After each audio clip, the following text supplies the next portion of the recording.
Hello students, welcome to edu science classes.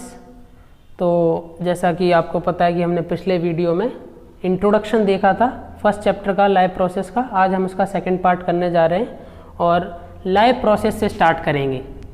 और जिन लोगों ने मेरा पहला वीडियो नहीं देखा है वो देख सकते हैं, वो जस्ट एक इंट्रोडक्शन है। So the actual part of the chapter start from here. जो हमारा एक्चुअल चैप्टर स्टार्ट होगा वो यहाँ से होगा। वो मैंने जस्ट इंट्रोडक्शन दिया था ताकि ये क्लैरिफिकेशन और कॉन्सेप्ट बने रहें। तो पहले हम लाइव प्रोसेस अब समझते हैं। देखो लाइव प्रोसेस क्या होता है।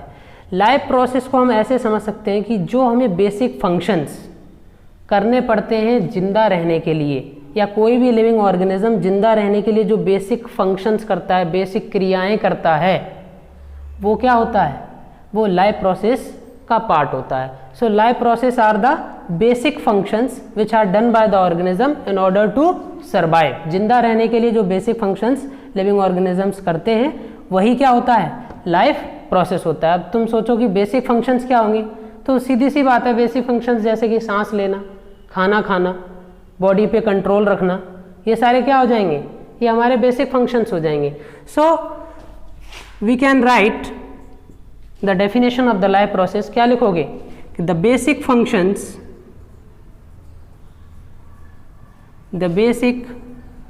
Functions performed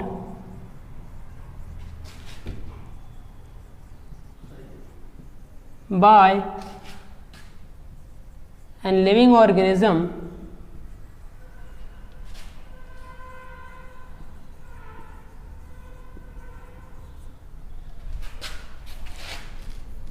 for their survival।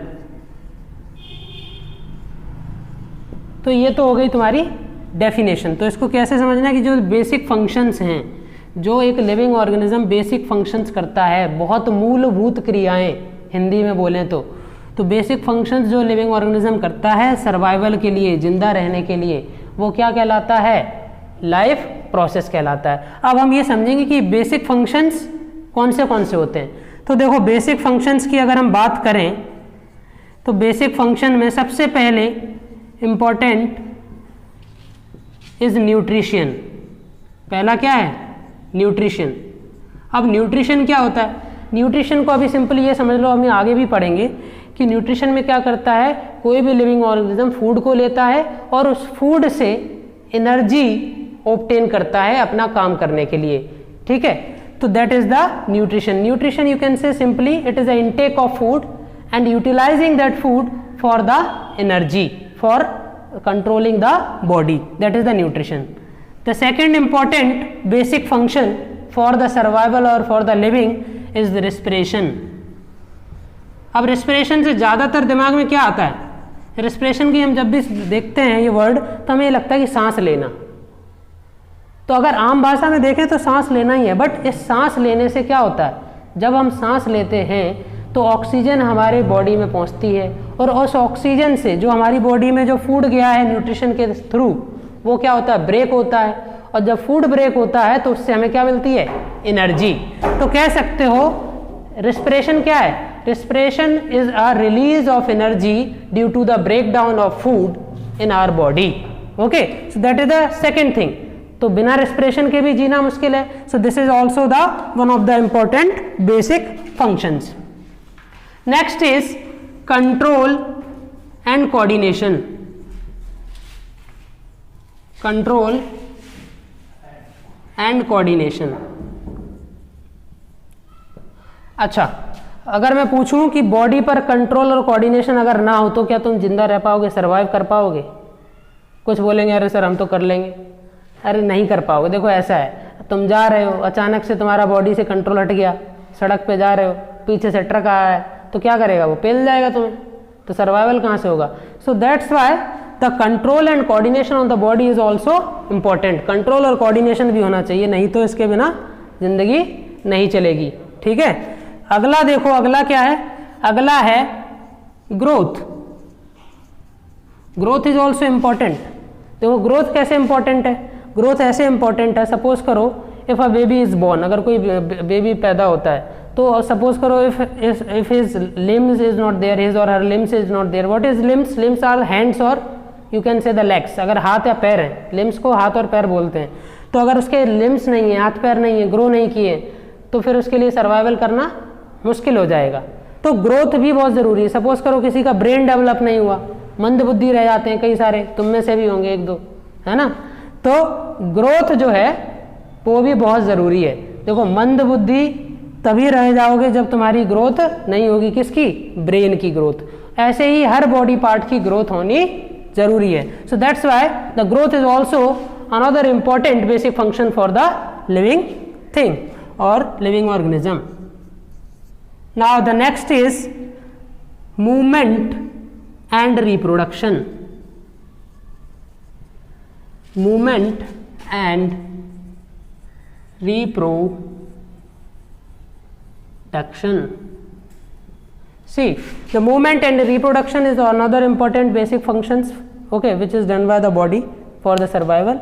Like if you want to continue with their generation, अगर आप अपनी generation को चाहते हैं कि आगे तक रहें, अगर आप चाहते ही नहीं हो कि इंसानी प्रजाति आगे बढ़े, इंसान तुमसे ही खत्म हो जाए, then you will not reproduce. So that's why the reproduction is very important for the future generations. Like बहुत सारे एग्जाम्पल हैं, like a dinosaur. अगर डायनासोर का रिप्रोडक्शन होता रहता तो क्या उनकी जनरेशन कभी खत्म होती? तो उनका सर्वाइवल क्यों खत्म हो गया? Because they had not done the reproduction, और you can say they extinct due to the some catastrophic devastation of the environment. Okay, तो वो खत्म हो गया और उसके बाद उनका रिप्रोडक्शन नहीं हुआ।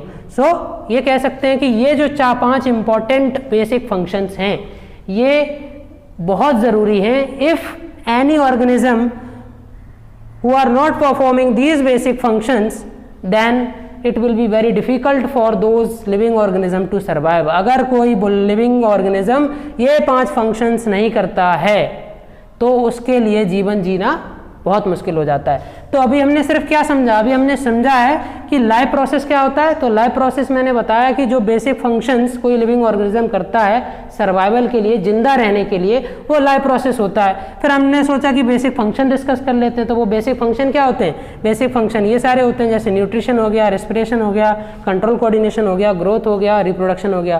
तो ये सारे बेसिक फंक्शन करने पड़ेंगे जिंदा रहने के लिए, और ये नहीं करोगे तो life will not be there. तो ये हमारा एक टॉपिक जो था लाइफ प्रोसेस, जो कि जस्ट एक इंट्रोडक्शन है चैप्टर का, वो खत्म हुआ।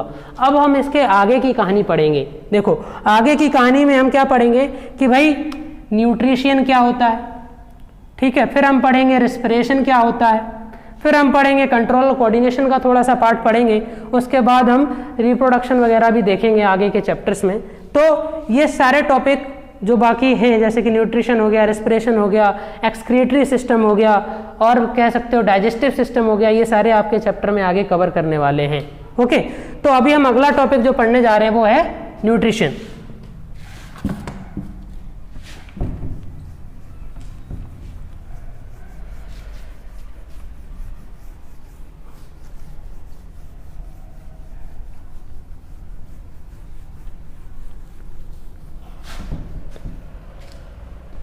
So our next topic is nutrition. Okay, तो न्यूट्रिशन जैसा कि मैंने तुम्हें अभी थोड़ा सा इंट्रोडक्शन दिया था।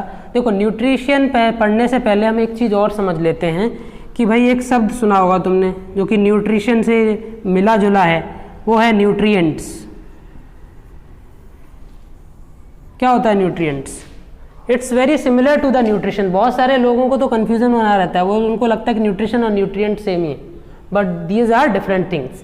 सी द न्यूट्रिएंट्स कह सकते हो कि द इम्पॉर्टेंट बायोमोलिक्यूल्स, और you can say the important things which we take for getting the energy. तो कह सकते हो वो इम्पॉर्टेंट सब्सटेंसेस, वो इम्पॉर्टेंट चीज़ें जो हम खाने में लेते हैं ताकि हमें एनर्जी मिले, वो क्या होते हैं? वो सारे न्यूट्रिएंट्स का हिस्सा होते हैं। तो यानी कि जितना भी फूड है, वेजिटेबल, फ्रूट्स, वो सारे क्या हैं? वो क्या है? न्यूट्रिएंट्स ही हैं। लेकिन उनके अंदर हमें कुछ खास न्यूट्रिएंट्स मिलते हैं, खास तत्व मिलते हैं, जैसे कि आप लोगों ने पढ़ा होगा कार्बोहाइड्रेट। कार्बोहाइड्रेट, अब कार्बोहाइड्रेट से तो क्या समझते हो? देखो कार्बोहाइड्रेट हमें एक जनरल वर्ड है। कार्बोहाइड्रेट हम मेनली यूज करते हैं ग्लूकोज के लिए या बोल दो स्टार्च के लिए। स्टार्च और ग्लूकोज जो होता है ना, वो मेनली कार्बोहाइड्रेट का ही पार्ट होता है। तो हम कार्बोहाइड्रेट जो होते हैं वो ग्लूकोज और स्टार्च ही होते हैं। और ग्लूकोज और स्टार्च कैसे बनता है, जब हम फूड लेते हैं तो हमें पता है अंदर केमिकल रिएक्शंस होती हैं, जैसे C6H12O6 जो बनता है वो तुम्हारा ये आ जाता है पार्ट। तो स्टार्च और ग्लूकोज दोनों ही कार्बोहाइड्रेट का हिस्सा है। तो एक कार्बोहाइड्रेट एक तुम्हारा न्यूट्रिएंट हो गया जो कि हमें खानों से मिलता है। और क्या मिलता है, प्रोटीन्स किस किस से मिलती है, जैसे दाल हो गई, एग हो गया, इन सब से क्या मिलता है, हमें प्रोटीन्स मिलता है। अब आते हैं विटामिन्स कई सारे वेजिटेबल्स और फ्रूट्स के अंदर मिलता है ना, तो विटामिन्स हो गया। उसके बाद मिनरल्स कई सारी चीज़ों से मिलते हैं हमें, जैसे मेनली जो मिनरल्स मिलते हैं पानी से मिलते हैं। नमक भी एक तरीके का मिनरल आता है, जैसे रॉक सॉल्ट वगैरह होते हैं, तो मिनरल्स हो गए। उसके अलावा फैट भी एक तरीके का न्यूट्रिएंट है। Fat is also important for the you can say for the growth of the body. Okay, then one more and important thing is water. बिना पानी के तो जीवन है ही नहीं। So all these are the important nutrients. So they are the examples of the nutrients. Okay. If someone asks you what is the definition of the nutrient, then I will give you. Okay. तो definition में बताऊंगा। अभी तो मैंने सिर्फ ये समझाया कि जो nutrients होते हैं वो एक्चुअल में क्या होते हैं। तो एक्चुअल में न्यूट्रिएंट्स के जो एग्जाम्पल हैं वो क्या हैं, carbohydrate, proteins, vitamins, minerals, fat और वाटर। ये सारे किसके एग्जाम्पल हैं, न्यूट्रिएंट्स के। तो फिर हम डेफिनेशन इसकी क्या बोलें, देखो डेफिनेशन के लिए तुम लिख सकते हो, अभी मैं लिख रहा हूँ, तो जो लोग नोट्स बनाना चाहें वो नोट्स भी बना सकते हैं, लिखना चाहें अगर तुमको लगता है ईजी, या फिर कहीं और से तुम्हें कोई अच्छी डेफिनेशन मिल जाए जो लगता है कि इससे बेटर है तो वो लिख लो। The main purpose of studying is understanding the concept. हमारा मेन पर्पस क्या होना चाहिए कि भाई समझ आ जाए कि है क्या। देखो तो इसको लिख सकते हो, it can B defined as substance which organism, और वो सब्सटेंस क्या क्या थे मैंने तुम लोगों को बता दिए है ना, जो कार्बोहाइड्रेट, प्रोटीन्स, विटामिन्स, ये सारे सब्सटेंसेस में आ गए। So from its which organism takes from surrounding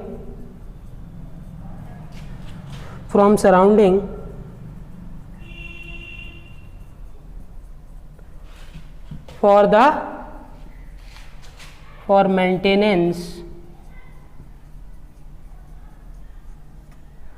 maintenance of life को मेंटेन करने के लिए, या फिर कह सकते हो सर्वाइवल के लिए, और survival of living organism. So from the definition it is very clear, definition से एकदम क्लियर हो रहा है। It can be defined as a substance, इनको हम इस तरीके से डिफाइन कर सकते हैं, these are the substances which organism takes, वो ऑर्गेनिजम्स क्या करते हैं, ये सब्सटेंसेस को ऑर्गेनिज्म लेते हैं from surrounding, definitely they are taking from the surrounding for maintenance और सर्वाइवल, जिंदा रहने के लिए, अपनी लाइफ को मेंटेन करने के लिए। So these are the nutrient and example you already know, I had given the examples, तो मैं एग्जांपल्स मैंने बता दिए। ओके, अब हम आते हैं न्यूट्रिशन पे। ये तो हो गया कि भाई न्यूट्रिएंट्स क्या थे, है ना। अब पढ़ते हैं कि भाई न्यूट्रिशन क्या होता है।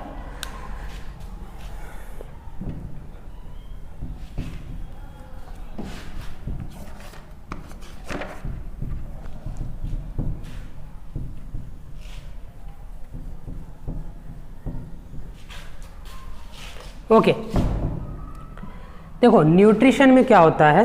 न्यूट्रिशन जो है it is a process. Nutrition क्या है, it is a process. Okay, it is a process.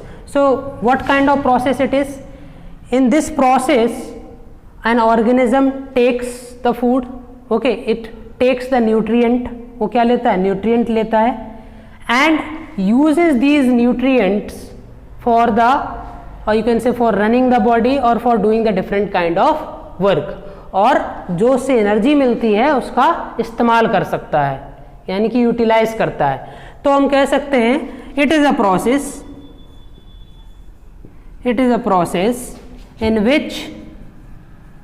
in which organism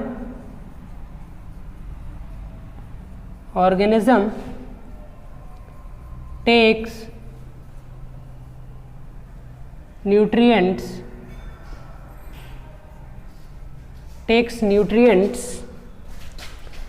and utilize them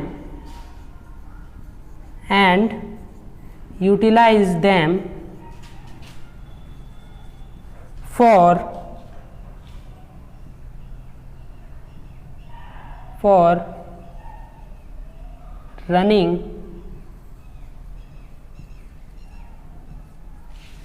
running their body functions, अपने बॉडी फंक्शंस को करने के लिए यूज कर लेते हैं न्यूट्रिएंट्स का। सो न्यूट्रिशन क्या है? It is a process in which organism take the nutrients, okay, nutrients take करते हैं और उससे जो एनर्जी मिलती है they use for running their body functions के इस्तेमाल के लिए वो एनर्जी का यूज किया जाता है। समटाइम्स और यू कैन से every times they also use this energy of the nutrients for the biosynthesis of the different organs और टिश्यूज। इसका मतलब क्या हुआ? बायोसिंथेसिस ऑफ टिश्यूज और सेल्स। इसका मतलब ये हुआ कि वो नए टिश्यूज और नए सेल्स की ग्रोथ के लिए भी उस न्यूट्रिएंट्स का यूज करते हैं। सो दिस इज द न्यूट्रिशन। अच्छा, प्रोसेस का मतलब क्या होता है? कई बार ये समझ नहीं आता कि ये प्रोसेस क्या है। देखो प्रोसेस में ना, प्रोसेस जो मेनली होती है, प्रोसेस के अंदर स्टेप्स होते हैं या फिर वेरियस फंक्शंस होते हैं।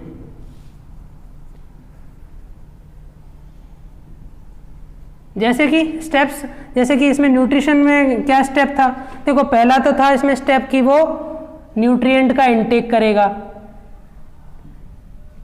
Intake of nutrients. और दूसरा क्या था? दूसरा था कि वो जो इससे एनर्जी मिलेगी, और यू कैन से this nutrients they will utilize energy used for body functions। दूसरे में क्या हुआ कि जो एनर्जी मिली इन न्यूट्रिएंट से, या फिर जो भी कह सकते हो कि न्यूट्रिएंट मिले, उसको क्या किया उसने? बॉडी फंक्शंस को रन करने के लिए यूज़ किया। तो पहला स्टेप क्या हो गया? ये हो गया। दूसरा स्टेप क्या हो गया? ये हो गया।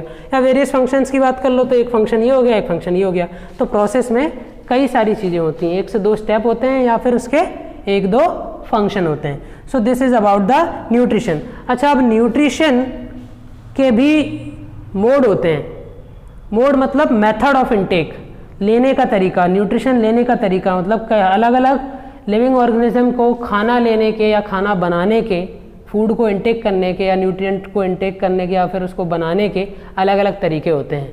तो न्यूट्रिशन के मेनली 2 मोड होते हैं। सो न्यूट्रिशन इज हैविंग 2 मोड और 2 मेथड्स ऑफ इनटेक और making the food.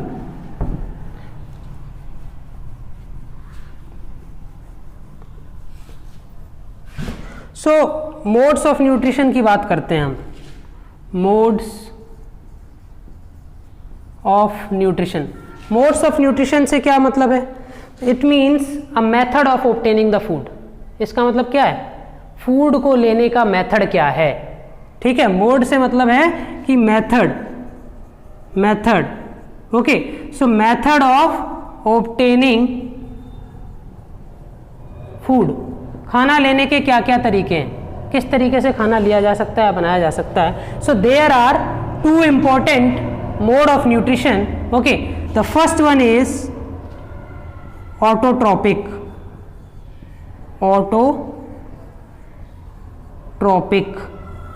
and the second one is heterotrophic.